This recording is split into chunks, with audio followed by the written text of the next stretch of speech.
A civilization so powerful, they thought nothing could destroy them, until the wind came.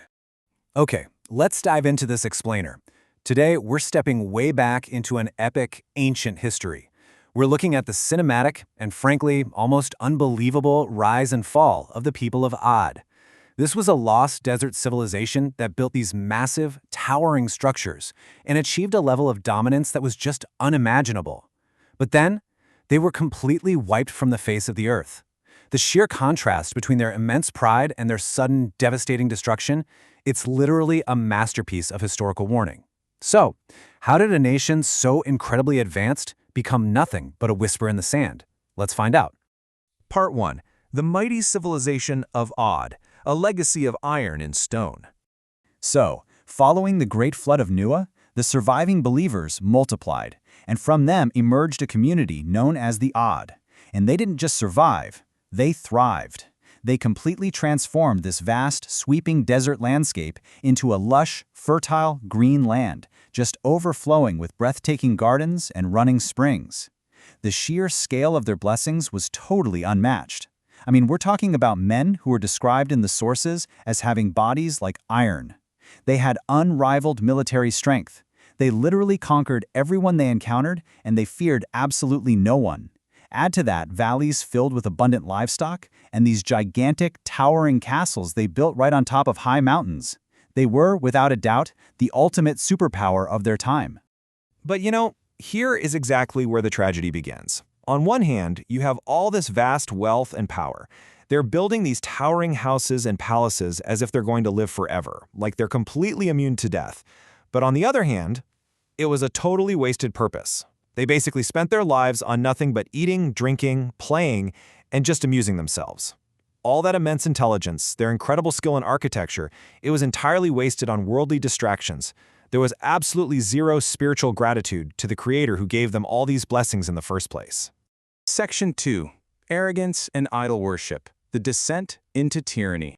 Now, when a society possesses that kind of incredible strength, but completely lacks any moral compass or fear of a higher power, well, that strength quickly becomes a curse. The sources actually describe them as acting like mad elephants. When they got angry, they just destroyed everything in their path, laying absolute waste to entire villages. And this brings us to a really crucial definition: tyranny. Because the Ad didn't believe in the next world or any kind of divine reckoning, they felt completely untouchable.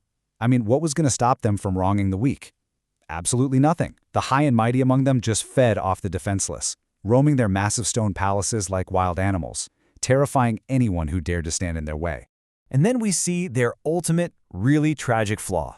They completely forgot the history of their own ancestor, Nu.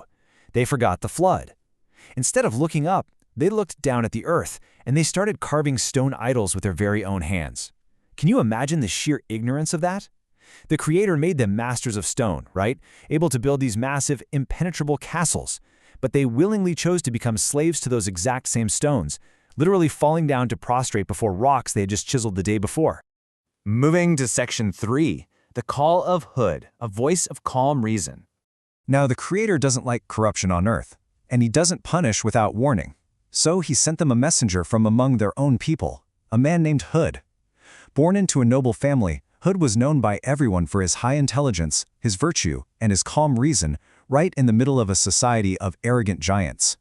Hud stood firm in the center of their massive city and delivered this incredibly simple, sincere, and pleading message. He said, "O my people, worship Allah. You have no God except Him."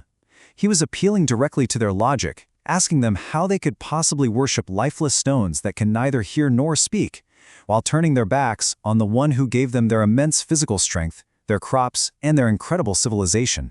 Hud even used this brilliant analogy to really make them think. He asked them to just look at a dog. When you throw a bone to a dog, it loyally follows its master around like a shadow, right? But have you ever seen an animal blindly prostrate before a lifeless idol? So Hud asked them, is man lower than an animal?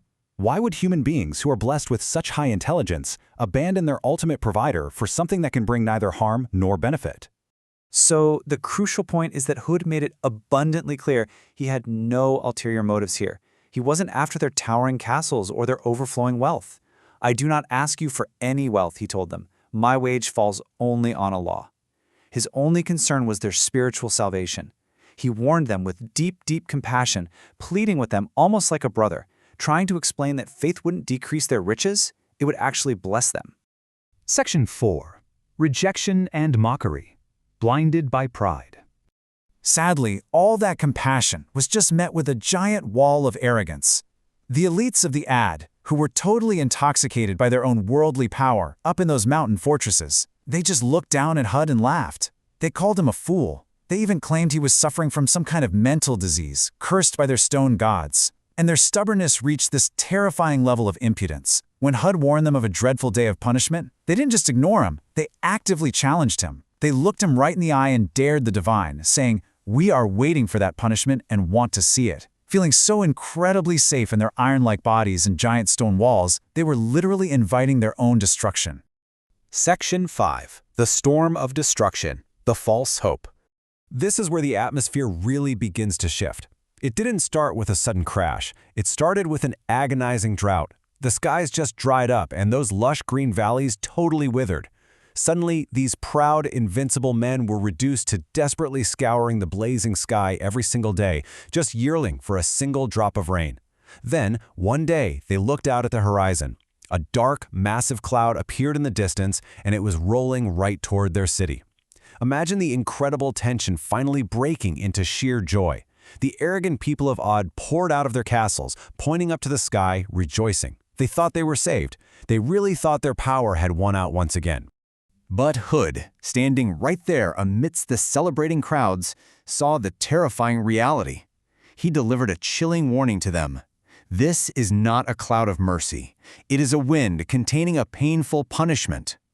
The sky wasn't bringing life. It was bringing absolute, inescapable devastation. The very natural forces they thought they had completely conquered were about to answer their arrogant dare. The dark clouds suddenly accelerated, and it wasn't rain at all. It was a violent, howling hurricane of wind and sand. The tempest blew with a ferocity the world had never even seen before. The desert sands whipped up into the air, instantly plunging their magnificent, sprawling city into pitch-black darkness. The wind uprooted giant trees like they were just weeds. It literally ripped apart their indestructible stone houses.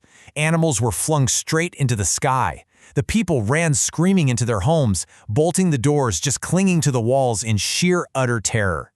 And this brilliantly illustrates the sheer magnitude of the event, because this wasn't just a passing storm. The howling, roaring wind raged violently for 8 uninterrupted days and 7 continuous nights. There was absolutely no escape. No mountain was high enough, and no stone was thick enough to protect them from the command that had been decreed. When the skies finally cleared, the contrast was just staggering. Remember, these were men who once boasted bodies like iron, men who conquered entire nations. And how were they left? The sources describe their dead bodies strewn across the desert sand, struck down like hollow fallen palm trees. These invincible giants were suddenly nothing more than debris. Section 6. A legacy in the sand. The price of arrogance. Eventually, the howling winds faded into absolute, chilling silence. Their grand, towering palaces were reduced to empty ruins, completely buried in the sand. Where kings once feasted, only owls now lived. Yet, amidst all that total annihilation, there was salvation. Prophet Hud and the small group of believers who actually followed him were saved by their steadfast faith. They walked away from the ruined city in peace, shielded by the very creator the Ad had so foolishly mocked. The history of this mighty civilization is summarized with this incredibly heavy final scriptural judgment. The Ad rejected their Lord. So away with the Ad, the people of Hud. All their wealth, their massive military might, their incredible architecture, none of it mattered the moment they abandoned their humanity, their humility, and their creator. As we wrap up this explainer, it leaves us with a question that really echoes through time, long after the winds of Od have settled. The Od relied on their wealth, their technology, and their sheer physical power, genuinely believing they were untouchable. So what towers of arrogance are we building today?